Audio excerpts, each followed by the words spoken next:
Hello, today is April 24th, 2013. We're meeting today with Mr. George Stager at his home in Fort Collins, Colorado. My name is Brad Hoops. I'm the interviewer for the Northern Colorado Veterans History Project. Welcome, George, and thanks for sitting down today to tell your story. Thank you. Let's start out, if we could, tell us a little bit about yourself, your date of birth, where you were born, a little bit about your family. Well, I was born on a very unique date, actually, 2/22/22. Oh, wow. And, of course, which makes me 91 now. I was born in Jersey City, New Jersey. And under unique circumstances in that my mother had been out the night before at a dance party and had actually won a loving cup dancing with the mayor of New Jersey, Jersey City at the time. It was a very unique thing. But let's see. I was raised in New Jersey. As I said, born in Jersey City, raised in New Jersey. And I did very little traveling Yeah, like many of your generation. Yeah. in those early days. Any brothers or sisters? I have one sister, had one sister, Younger, older?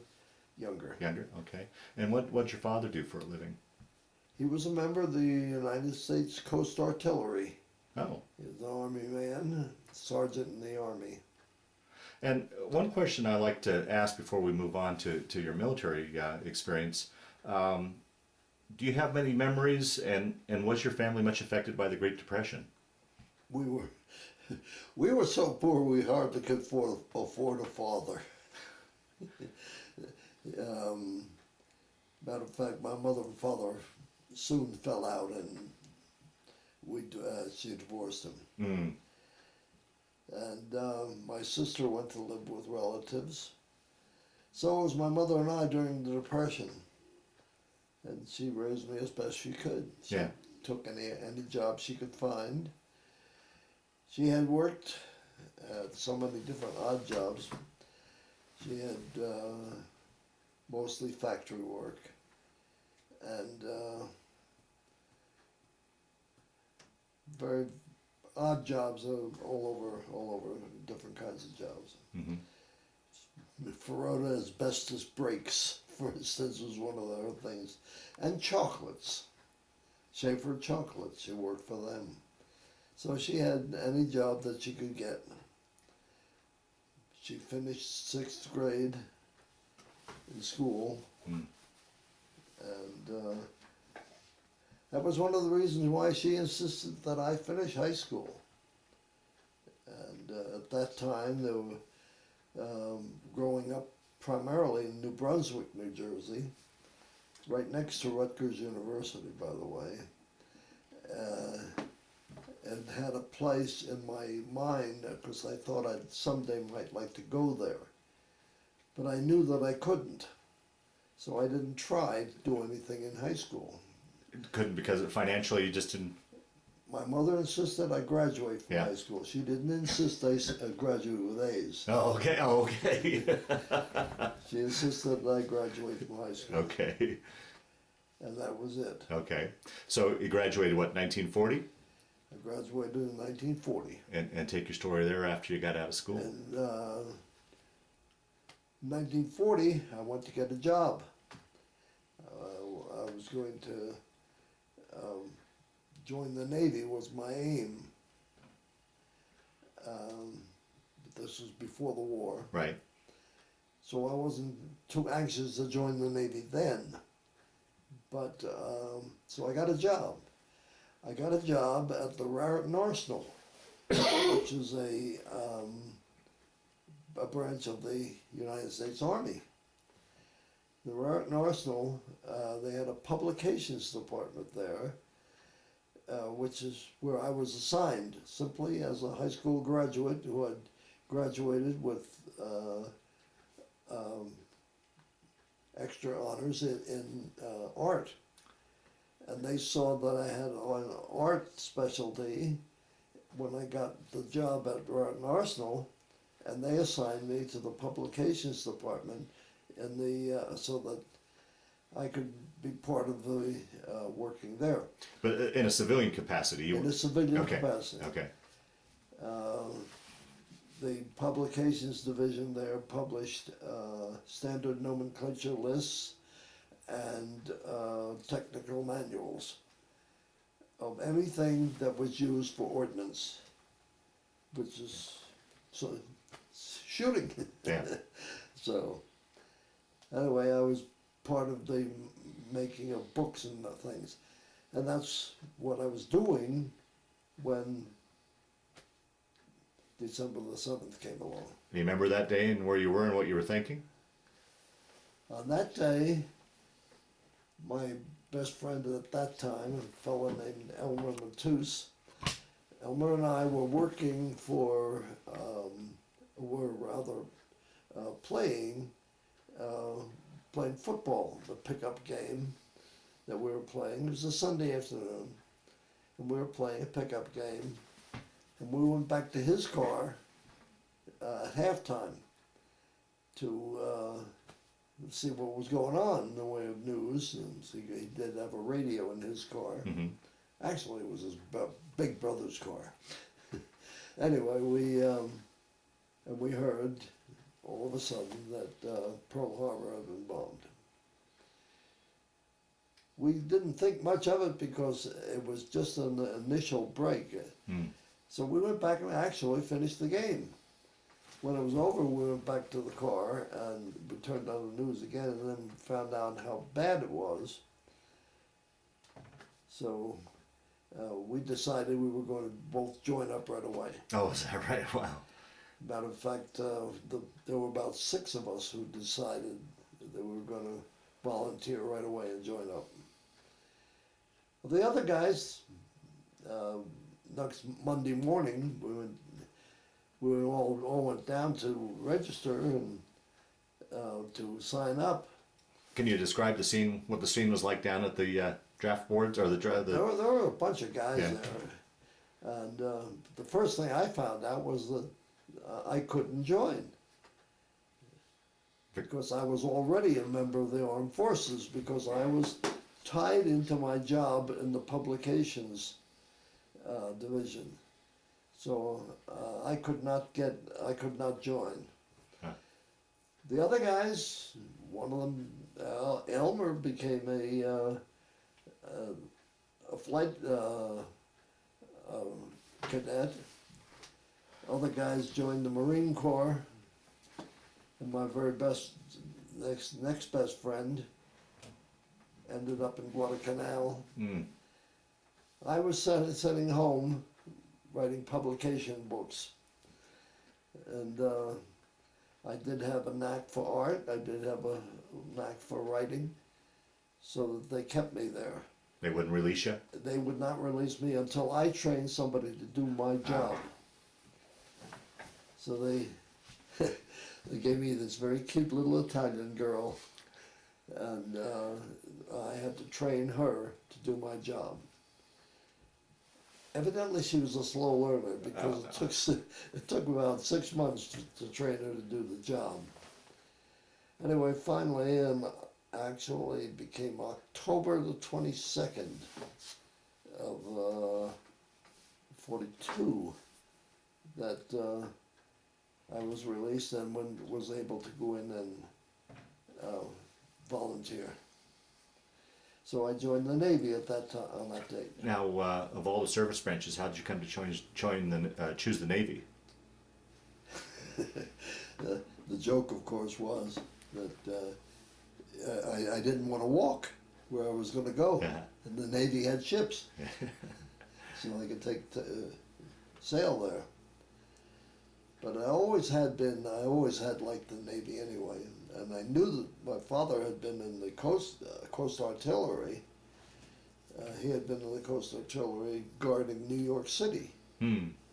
and Fort Hancock, Fort Wadsworth, all the forts around New York City were designed to guard the coast of New York. But I didn't want to do that. I wanted to join the Navy, and it had been my ambition or idea all along. So, Then how long after you enlisted did you ship off then to boot camp? well, we went to boot camp that day, Oh, really? Oh, wow. on October the 22nd. And we were gathered in New York City at 9:45 in the morning. And I was the one that knew something about New York City, so I was put in charge of about 20 recruits. And I had to get them from the recruiting station downtown to Grand Central Station. One of the most interesting things was that I promised them a stop at the Horn and Hardhart's slot machine, nickel stores. We just put a certain sum in the slot, and you got whatever you wanted in the way of sandwiches, and they would pop out. And so,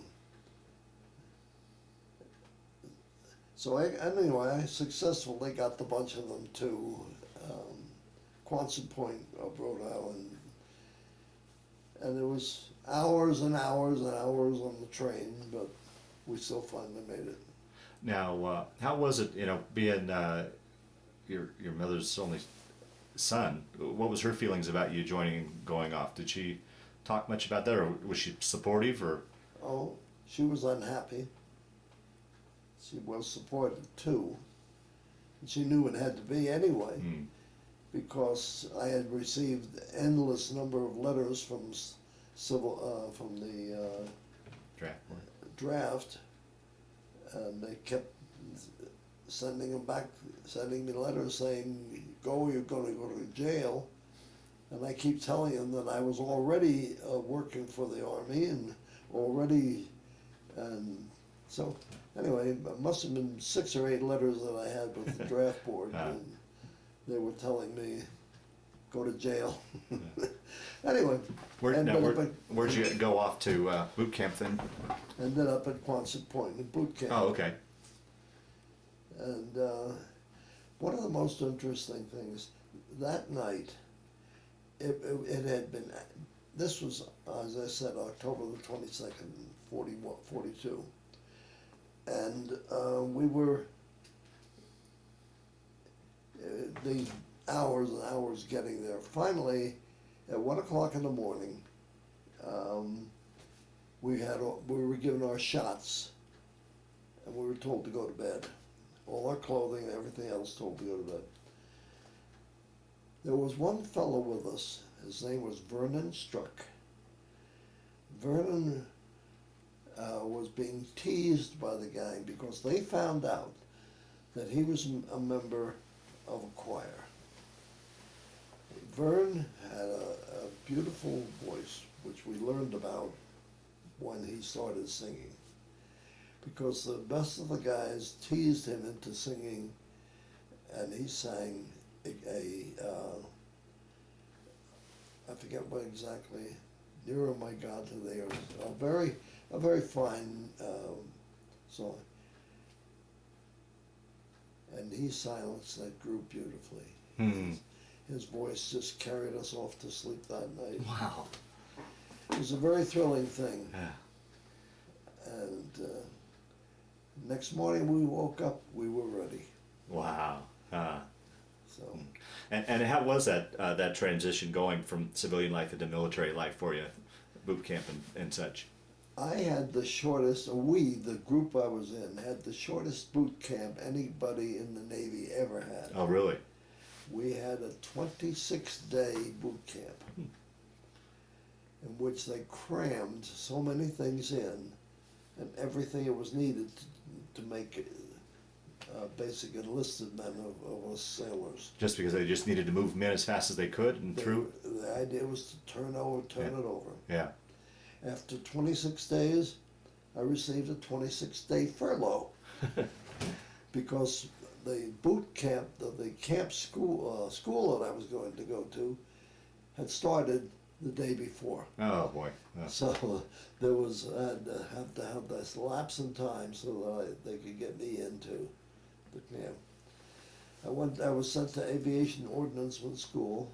Now, was that by choice, or did you test for that, or how did you get chosen for that? Took a bunch of tests. I was registered as a photographer because of my work Okay. with the publications.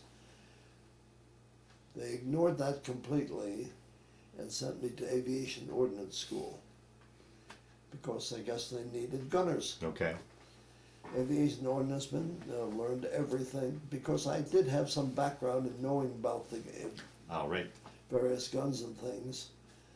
So that's where I ended up. Instead of photography school, I ended up as a gunner. And I learned about all kinds of guns and munitions. And where was that school at? That was in Jacksonville, Naval Air Station in Jacksonville. Okay. And I spent 6 weeks there. Came out. I finished third ranking in a class of 160. And so I was given a third class rating. So I went straight from seaman second class to third class petty officer. And ended up being assigned to Norfolk Naval Air Station. Norfolk for a couple of weeks, doing various and sundry odd jobs, and I was assigned to a flight crew. Assigned to a flight crew, and they saw that I was wearing glasses. My pilot said, "We don't need them. You can't see, so we don't need them." So I signed up for a bombing school. I wanted to be a bombardier. But I did fail that test too. So they sent me back to the base, and they then assigned me to another flight crew. And that one stuck. Because the pilot looked at me and he said, the skipper, he said, "We don't need blind men here. I want guys that can see. Is my gunner." I said, "Skipper, I'll shoot you with anything you want to name." So he challenged me to a contest, and I beat him. Oh, really? By 1 point. as a marksmanship. Uh-huh. So he accepted me as his gunner. And that crew went to Cape Canaveral to train. VB-209. VB-209 was a squadron of Martin Mariners, patrol bombers that were patrolling along the Atlantic coast. We ranged all the way from San Juan up to Boston area. Wow. And up and down. We would be on patrol for maybe as much as 18 to 20 hours. This is sub-patrol, correct? Sub-patrols. Uh-huh. We occasionally spotted one, dropped a few bombs. Technically, we were credited with getting one sub, but they never were absolutely certain. But our squadron was, I think, credited with 2 subs.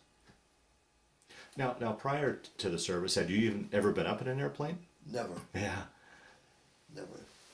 And the pilot, it was interesting that the pilot insisted that every man was able to fly the plane. Oh, really? Huh? At least to land it. Kind of a cross-training thing, huh? So he wanted, if anything happened to him or the other officers, they would be landed at least. Wow. How big of a crew was that? We had a 13-man crew. Oh, really? 3 were officers, flyers, the captain, the first officer, and second officer. Every man in the crew was able to fly the plane. Wow. We did need people on the alert we had one time when we were on patrol when one of our engines broke down and actually blew a cylinder, and we had to crash land it at sea. One of the luckiest landings ever made, because our pilot that was at the controls was an ensign, just knew it. But he was able to land that plane on the crest of a wave. Those Martin Mariners were monsters. They were, as I said, they were so big that they were like flying hotels almost. Huh. A crew of 13. We had a galley aboard, Really? Wow. a full galley with stove, sink, everything, and seating for 6 in the galley. And since I was doing the least of a job on the plane, the skipper said to me, "Steger, you are the cook." So it was my job every day, before every flight, to go to the mess hall and pick up our food for the flight. Food consisted of steak and salad. Huh. And so that's, occasionally there'd be a baked potato thrown in. But my job to cook the meat. I prepare the salads for everybody. Wow. Because being the ordnanceman, all I had to do was make sure the guns and bombs. So I had to just make sure that. Oh, so you didn't actually man anything. You were just in charge of making sure everything was in working order? I had to man the upper deck turret. Oh, okay. That was my. But you're responsible also was with the bombs and the I was ammunition? responsible for every gun and every bomb on that plane. Huh. Oh, wow. And for the signaling devices, bombs, guns, very pistols and things like that. So. Huh. Wow, interesting. How long then were you on that duty guarding the shoreline? We did that for several months. Then I was transferred to VB-110, which was a B-24 flight squadron. The B-24 squadron had 11 members in its crew, one less officer and one less enlisted man. And we continued the patrols on the Atlantic, but we were preparing actually to go to Europe. And we did eventually, the squadron was transferred to Europe, but I was not with them by that time. I had been transferred out of the squadron and to VP 209, I'm sorry, no, that's, I was transferred to ground crew. Ground crew? And I was getting flight sick, and so they had to help me off the plane several times. So I was removed from that crew and became a training officer, a training man. I had increased my ranking, and I worked my way to first class petty officer. And I was a gunnery training, advanced gunnery training for the crews that were in, and I was then transferred over to Africa. Oh, really? Yeah. And we were in Port Leote in Africa. Now, did you fly over? Did you take a ship over? How'd you get across? Over by ship. Yeah, talk about that. I mean, here's a boy that probably had never been to sea. Did you get your sea legs? Talk a little bit about that journey across. Okay, you asked for it. Ready for it, John? The crew was transferred from land, told to board the ship. Ship was a seaplane tender. Very, very ungainly type ship. But we were transferred to it. We boarded the ship at 3 o'clock in the afternoon. At 5 o'clock that afternoon, I was at the rail already seasick, and we had not left dock yet. And I was the first one to be seasick. I was there at the bank, right at the rail. I did get even with them though. They teased me on that ship. My friends and my buddies teased me by offering to bring me extra food while I was depositing what I'd had already. And 3 days after we left dock, we ran into a terrible storm. And all these guys who were so strong, so powerful, were at the rail. I was one of the about 10 out of a 200-man crew, about 10 of us in the galley eating. And so we got even with them. So Now, were you over solo, or were you in a convoy heading across? we were in a convoy